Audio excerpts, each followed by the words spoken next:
A father named Shawn Moore decided to give his son a rifle for his 11th birthday. Little Josh Moore, when he turned 11, got a 22 caliber rifle. The dad says it looks like a more lethal weapon, but it's just a 22.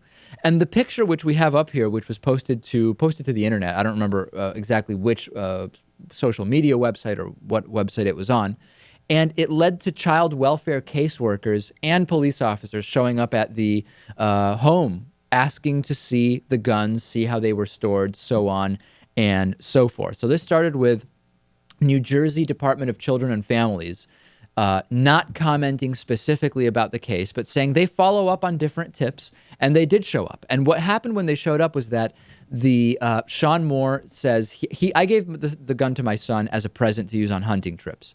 And he wasn't home when his wife called him and said, there's people here, they want to see the gun. So Moore says he called his lawyer, Evan Knappen, who specializes in Second Amendment cases, and had him on speakerphone when he showed up at his house in Carneys Point. Now, right away, I see a red flag there. Most ordinary people don't keep lawyers on retainer unless you're running a fairly large business, you do a lot of real estate transactions, you have some other kind of specific situation, and you especially don't have a Second Amendment specialist on retainer. So unless I'm missing some information, that's a red flag to me. Unless this was just some quick thinking. And he just happens to know, his lawyer happens to be a Second Amendment specialist. It just doesn't make any sense. Or he looked him up and that was the first meeting they had that day. I mean, I don't know. It says here that he called his lawyer, who he knew to be a Second Amendment specialist. I mean, I don't know. Then, maybe, yeah. So then he says, they said they wanted to see into my safe and see if my guns were registered. I said, no. In New Jersey, your guns don't have to be registered with the state. It's voluntary. I knew once I opened that safe, there was no going back. So he had his lawyer literally listening on the phone to what was going on, and he asked whether the investigators had a warrant to search his home. They said no. He asked them to leave, and that's kind of the last that's been heard of this. We don't know what's going to follow up. So the question here is this neglect, right? Because state child welfare spokeswoman Christine Brown said, when you get a report of suspected abuse or neglect, you normally assign a caseworker to follow up. If there's guns involved, it would make sense that maybe police go with you. So the question is it neglect to give an 11-year-old a rifle? That I guess is question one, right, guys? I would say no. Natan? So you mean from like a moral perspective? I guess, I mean, yeah. legally it's answer. obviously fine.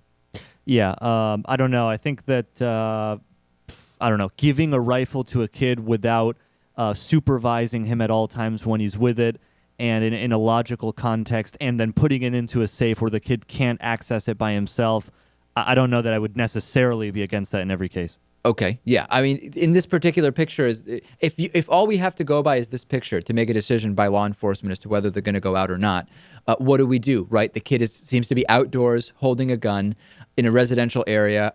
What do we do about that? I don't know if that requires a visit. But that being said, I have absolutely no problem with the fact that the visit took place. It seems fine. I think it might have been a little bit slightly paranoid. I just don't see the big deal here. Yeah, what could go wrong with a kid standing around outdoors in New Jersey with a rifle? I mean, it's fine. Looked like he was just posing for one picture because he was happy with his birthday present. So you don't care about this specifically, even though we cover a ton of these stories and you are an advocate of gun control, so on and so forth. This specific picture, you're not outraged by.